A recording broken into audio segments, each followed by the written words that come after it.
ಕನ್ನಡಿಗರನ್ನ ಕೆಣಕಿದವನ ಚಿತ್ರ utter flap ಆಗಿರುವಂತದ್ದು. ಏನಿ ಸಂಬಂಧ ಬ್ರೇಕಿಂಗ್ ಬರ್ತಾ ಇದೆ ನೋಡ್ತಾ ಹೋಗೋಣ. ಕನ್ನಡಿಗರ ಕೆಣಕಿದವನ ಚಿತ್ರ ಅಟ್ಟರ್ ಫ್ಲಾಪ್ ಆಗಿರುವಂತದ್ದು. ಇನ್ನು ಭಾನುವಾರವೇ ಅತಿ ಕಡಿಮೆ ಕಲೆಕ್ಷನ್ ಆಗಿದೆ. ಭಾನುವಾರವೇ ಜಾಸ್ತಿ ಕಲೆಕ್ಷನ್ ಆಗಬೇಕಿತ್ತು, ಆದ್ರೆ ಅತಿ ಕಡಿಮೆ ಕಲೆಕ್ಷನ್ ಆಗಿರುವಂತದ್ದು ಭಾನುವಾರ ತಗ್ ಲೈಫ್ ಚಿತ್ರ. 40 ಕೋಟಿ ರೂಪಾಯಿ ಕ್ಲಬ್ ಸೇರೋದಕ್ಕೂ ಕೂಡ ಈಗ ಒದ್ದಾಟವನ್ನ ಮಾಡ್ತಾ ಇದೆ. ಕನ್ನಡಿಗರಿಗೆ ಸಾಕಷ್ಟು ನೋವನ್ನ ಮಾಡಿದ್ರು ಕಮಲ್ ಹಾಸನ್ ಅವರು. ಕ್ಷಮೆ ಕೇಳಿ ಅಂತ ಕೋರ್ಟ್ನಲ್ಲಿ ಬುದ್ಧಿವಾದ ಹೇಳಿದ್ರು ಕೂಡ ಮೊಂಡುತನವನ್ನ ಪ್ರದರ್ಶನ ಮಾಡಿದ್ರು. ಆದ್ರೆ ಈಗ ಸಿನಿಮಾ ಅಟ್ಟರ್ ಫ್ಲಾಪ್ ಆಗಿರುವಂತದ್ದು ನೋಡ್ತಾ ಇದ್ದೀರಾ. ನಿನ್ನೆ ಸಾಕಷ್ಟು ಸಿನಿಮಾಗಳ ಪ್ರಿಯರು ಸಿನಿಮಾವನ್ನ ನೋಡೋದಕ್ಕೆ ಹೋಗ್ತಾ ಇದ್ರು, ಸಿನಿಮಾವನ್ನ ನೋಡ್ತಾ ಇದ್ರು. ಆದ್ರೆ ಈಗ ಹಿರಿಯ ನಟ ಕಮಲ್ ಹಾಸನ್ ಅವರು ಸುಖಾಸುಮ್ಮನೆ ಕನ್ನಡಿಗರನ್ನ ಕೆಣಕಿದ್ದೆ ಇದಕ್ಕೆ ಕಾರಣ ಅಂತ ಕೂಡ ಹೇಳಲಾಗ್ತಾ ಇದೆ. ಕನ್ನಡ ಹುಟ್ಟಿದ್ದು ತಮಿಳಿನಿಂದ ಅಂತ ಹೇಳಿದ್ದು ಮಾತ್ರವಲ್ಲದೆ ಅದಕ್ಕೆ ಕ್ಷಮೆ ಕೇಳೋದಕ್ಕೂ ಕೂಡ ನಿರಾಕರಿಸಿದ್ರು. ಇದರ ಪರಿಣಾಮ ಈಗ ಅವರ ನಟನೆಯ ತಗ್ ಲೈಫ್ ಸಿನಿಮಾ ಮೇಲೆ ಸಾಕಷ್ಟು ಪರಿಣಾಮ ಬೀರಿರುವಂಥದ್ದು.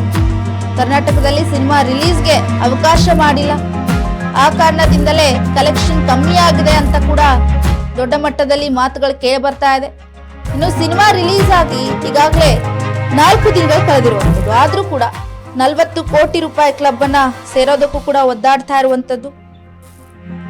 ಸಿನಿಮಾ ತಗ್ ಲೈಫ್ ಸಿನಿಮಾ ಜೂನ್ 5ನೇ ತಾರೀಕು ಗುರುವಾರ ರಿಲೀಸ್ ಆಗಿತ್ತು. ಮೊದಲನೇ ದಿನ 15 ಕೋಟಿ ರೂಪಾಯಿ, ಎರಡನೇ ದಿನ 7.15 ಕೋಟಿ, ಶನಿವಾರ 7.75 ಕೋಟಿ ರೂಪಾಯಿ ಕಲೆಕ್ಷನ್ ಮಾಡಿತ್ತು.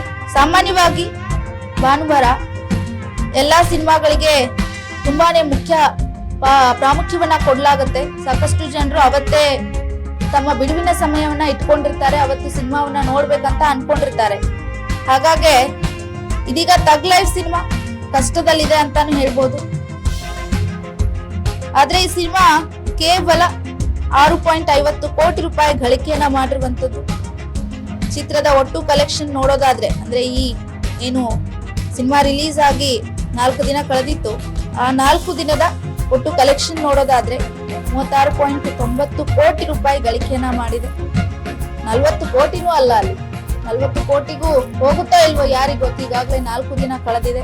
ಇನ್ನು ಕರ್ನಾಟಕದಲ್ಲಿ ಸಿನಿಮಾ ರಿಲೀಸ್ ಆಗಿರ್ಲಿಲ್ಲ, ತಮಿಳುನಾಡಿನಲ್ಲಿ ಮಾತ್ರ ರಿಲೀಸ್ ಮಾಡ್ಕೊಳ್ತೀನಿ ನಾನು, ಅಲ್ಲೇ ಗೆಲ್ಲಿಸ್ತೀನಿ ನಾನು ಅಂತ ಹೇಳಿ ಒಂದ್ ಸ್ವಲ್ಪ ಮೊಂಡುತನವನ್ನ ಪ್ರದರ್ಶನ ಮಾಡಿದ್ರು ಕಮಲ್ ಹಾಸನ್ ಅವರು. ಇದೀಗ ಸಿನಿಮಾ ರಿಲೀಸ್ ಆಗಿ 4 ದಿನ ಕಳೆದ್ರು ಕೂಡ ಸಿನಿಮಾವನ್ನ ಕೇಳೋರು ನೋಡೋರು ಯಾರು ಇಲ್ದಂತಾಗಿದೆ. ಇದಕ್ಕೆ ಕಾರಣ ಮುಖ್ಯವಾಗಿ ಕನ್ನಡಿಗರಿಗೆ ಏನು ನೋವು ಮಾಡಿದ್ರು, ಸುಖಾಸುಮ್ಮನೆ ಕನ್ನಡಿಗರನ್ನ ಕೆಣಕಿದ್ರು, ಅದರಿಂದಲೇ ಈ ರೀತಿಯಾಗಿದೆ ಅಂತ ಕೂಡ ಹೇಳಲಾಗ್ತಾ ಇದೆ. ಚಿಕ್ಕೋಡಿಯಲ್ಲೂ ಕೂಡ ಸಾಕಷ್ಟು ವರುಣ ಅವಾಂತರವನ್ನ ಮಾಡಿದ್ದಾನೆ. ಸಂಬಂಧ ಬ್ರೇಕಿಂಗ್ ನ್ಯೂಸ್ ಬರ್ತಾ ಇದೆ, ನೋಡ್ತಾ ಹೋಗೋಣ.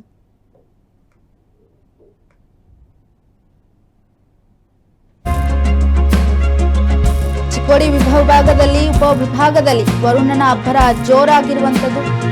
ಮಳೆಯ ಆರ್ಭಟಕ್ಕೆ ಯಲ್ಲಮ್ಮನ ದೇವಸ್ಥಾನ ಸಂಪೂರ್ಣವಾಗಿ ಜಲ ದಿಗ್ಬಂಧನ ಆಗಿದೆ. ಕೊಕ್ಕಟ್ನೂರ್ ಗ್ರಾಮದಲ್ಲಿರುವಂತಹ ಯಲ್ಲಮ್ಮ ದೇವಸ್ಥಾನ ಇದು. ದೇವಸ್ಥಾನದ ಗರ್ಭಗುಡಿಗೆ ಮಳೆಯ ನೀರು ನುಗ್ಗಿದೆ. ಏನು ದೇವಿಯ ಮೂರ್ತಿ ಏನಿದೆ ಆ ಮೂರ್ತಿ ಅರ್ಧದಷ್ಟು ಮುಳುಗಿರುವಂತದ್ದು. ನೀರಿನ ಮಧ್ಯೆ ದೇವಿಯ ದರ್ಶನಕ್ಕೆ ಭಕ್ತರು ಬರ್ತಾ ಇದ್ದಾರೆ. ಭಕ್ತರ ಆಗಮನ ಕೂಡ ಹಾಗೆ ಇದೆ. ನೀರಿನಲ್ಲೇ ದೇವಿಗೆ ಪೂಜೆಯನ್ನ ಭಕ್ತರು ಸಲ್ಲಿಸ್ತಾ ಇದ್ದಾರೆ. ಚಿಕ್ಕೋಡಿ ಭಾಗದಲ್ಲಿ ಸಾಕಷ್ಟು ಮಳೆಯಾಗಿದೆ, ಆದ್ರೂ ಕೂಡ ಯಲ್ಲಮ್ಮನ ದೇವಸ್ಥಾನಕ್ಕೆ ಭಕ್ತರು ಆಗಮಿಸ್ತಾ ಇದ್ದಾರೆ. ಕೊಕ್ಕಟ್ನೂರ್ ಗ್ರಾಮದಲ್ಲಿರುವಂತಹ ಯಲ್ಲಮ್ಮನ ದೇವಸ್ಥಾನ ಇದು. ದೇವಸ್ಥಾನಕ್ಕೆ ಗರ್ಭಗುಡಿ ಏನಿದೆ ಆ ಗರ್ಭಗುಡಿಗೆ ಮಳೆಯ ನೀರು ನುಗ್ಗಿರುವಂತದ್ದು. ಇನ್ನು ಮಳೆ ನೀರಿಗೆ ದೇವಿಯ ಮೂರ್ತಿ ಅರ್ಧದಷ್ಟು ಮುಳುಗಿರುವಂತದ್ದು. ನೀರಿನ ಮಧ್ಯೆ ದರ್ಶನ ತೆಗೆದುಕೊಳ್ಳೋದಕ್ಕೆ ಸಾಕಷ್ಟು ಭಕ್ತರು ಇಲ್ಲಿ ಬರ್ತಾ ಇದ್ದಾರೆ. ಆ ನೀರಿನಲ್ಲೇ ಮಳೆ ನೀರಿನಲ್ಲೇ ದೇವಿಗೆ ಸಕಲ ಪೂಜೆಯನ್ನ ಸಲ್ಲಿಸ್ತಾ ಇದ್ದಾರೆ. ತಮ್ಮ ಹರಕೆಯನ್ನ ಪೂಜೆಯನ್ನ ಎಲ್ಲವನ್ನೂ ಕೂಡ ಭಕ್ತರು ನೀರಿನಲ್ಲೇ ಬಂದು ಸಲ್ಲಿಸ್ತಾ ಇದ್ದಾರೆ. ದೇವಸ್ಥಾನದಲ್ಲಿ ಸಾಕಷ್ಟು ನೀರು ಬಂದಿರುವಂಥದ್ದು. ಇನ್ನು ದೇವಿಯ ದರ್ಶನವನ್ನ ತೆಗೆದುಕೊಳ್ಳೋದಕ್ಕೆ ಭಕ್ತರು ಬರ್ತಾ ಇದ್ದಾರೆ. ಅರ್ಧದಷ್ಟು ದೇವಿಯ ಮೂರ್ತಿ ಮುಳುಗಿರುವಂಥದ್ದು. ಆದರೂ ಕೂಡ ಭಕ್ತರು ತಮ್ಮ ಇಷ್ಟಾರ್ಥವನ್ನ ನೆರವೇರಿಸಿದಂಥ ಯಲ್ಲಮ್ಮ ದೇವಿಗೆ ಪೂಜೆಯನ್ನ ಸಲ್ಲಿಸ್ತಾ ಇದ್ದಾರೆ. ಅದೇ ನೀರಿನಲ್ಲಿ ಬಂದು ಪೂಜೆಯನ್ನ ಮಾಡ್ತಾ ಇದ್ದಾರೆ.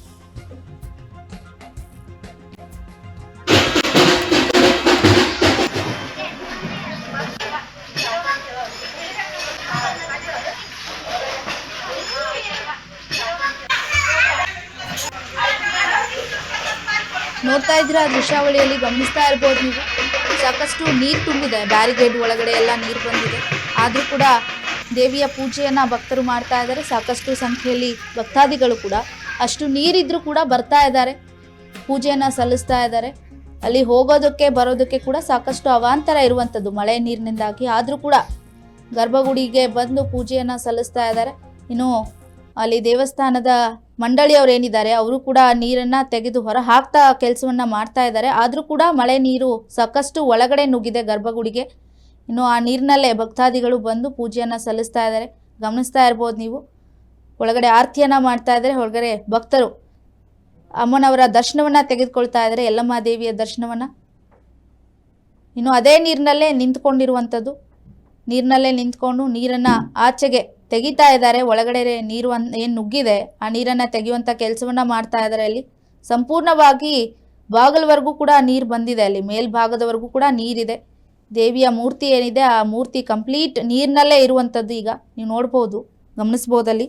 ಆದರೂ ಕೂಡ ಭಕ್ತಾದಿಗಳು ದೇವಸ್ಥಾನಕ್ಕೆ ಬಂದು ಪೂಜೆಯನ್ನ ಸಲ್ಲಿಸ್ತಾ ಇದ್ದಾರೆ. ಕೊಕ್ಕಟ್ನೂರು ಗ್ರಾಮದಲ್ಲಿರುವಂಥ ಯಲ್ಲಮ್ಮ ದೇವಿಯ ದೇವಸ್ಥಾನ ಇದು. ಈ ದೇವಸ್ಥಾನದಲ್ಲಿ ಮಳೆ ನೀರು ಬಂದು ಸಾಕಷ್ಟು ಅವಾಂತರ ಆಗಿದೆ. ಇಂದಿನಿಂದ ರಾಜ್ಯದಲ್ಲಿ ಸಾಕಷ್ಟು ಮುಂಗಾರು ಚುರುಕುಗೊಂಡಿರುವಂಥದ್ದು ಸಂಬಂಧ ಬ್ರೇಕಿಂಗ್ ನ್ಯೂಸ್ ಬರ್ತಾ ಇದೆ, ನೋಡ್ತಾ ಹೋಗೋಣ.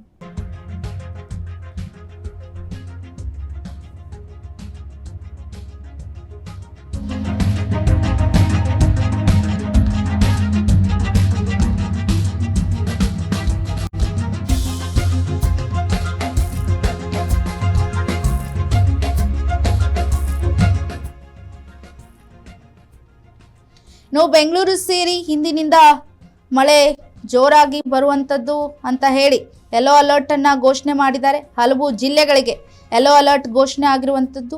ಜೂನ್ 13ರವರೆಗೂ ಭಾರಿ ಮಳೆ ಮುನ್ಸೂಚನೆ ಇದೆ. ಇನ್ನು 4 ದಿನಗಳ ಕಾಲ ಭಾರಿ ಪ್ರಮಾಣದಲ್ಲಿ ಮಳೆ ಆಗುವಂಥ ಮುನ್ಸೂಚನೆ ಇದೆ. ಹವಾಮಾನ ಇಲಾಖೆಯಿಂದ ಮುನ್ಸೂಚನೆಯನ್ನ ನೀಡಿದ್ದಾರೆ. ಬೆಂಗಳೂರು ಸೇರಿ ಕರ್ನಾಟಕದ ಬಹುತೇಕ ಜಿಲ್ಲೆಗಳಲ್ಲಿ ಇಂದಿನಿಂದ ಮಳೆ ಚುರುಕುಗೊಳ್ಳಲಿದೆ ಅಂತ ಹವಾಮಾನ ಇಲಾಖೆ ಮುನ್ಸೂಚನೆ ನೀಡಿದೆ. ಉತ್ತರ ಕನ್ನಡ, ದಕ್ಷಿಣ ಕನ್ನಡ ಆಗಿರ್ಬೋದು, ಉಡುಪಿ, ಬಾಗಲಕೋಟೆ, ಬೆಳಗಾವಿ, ಬೀದರ್, ಧಾರವಾಡ, ಗದಗ, ಹಾವೇರಿ, ಕಲಬುರಗಿ, ಕೊಪ್ಪಳ, ರಾಯಚೂರು, ಬಿಜಾಪುರ ಇಲ್ಲೆಲ್ಲ 3 ದಿನಗಳ ಕಾಲ ಮಳೆ ಹೆಚ್ಚಾಗಲಿದೆ ಅಂತ ಹೇಳಿ ಯೆಲ್ಲೋ ಅಲರ್ಟ್ ಅನ್ನ ಘೋಷಣೆ ಮಾಡಿದ್ದಾರೆ. ಬೆಂಗಳೂರು ಗ್ರಾಮಾಂತರದಲ್ಲಿ ನಿನ್ನೆಯಿಂದಲೇ ಮಳೆ ಹೆಚ್ಚಾಗಿದೆ. ಇನ್ನು ಬೆಂಗಳೂರು ಗ್ರಾಮಾಂತರ ಆ ಕಡೆ ಚಿಕ್ಕಬಳ್ಳಾಪುರ, ಚಿಕ್ಕಮಗಳೂರು, ಚಿತ್ರದುರ್ಗ, ದಾವಣಗೆರೆ ಈ ಕಡೆ ಎಲ್ಲ ಸಾಕಷ್ಟು ಈಗಾಗಲೇ ಮಳೆ ಆಗಿದೆ. ನಿನ್ನೆಯಿಂದಲೇ ಮಳೆ ಶುರುವಾಗಿದೆ, ಮಳೆರಾಯನ ಎಂಟ್ರಿ ಆಗಿದೆ.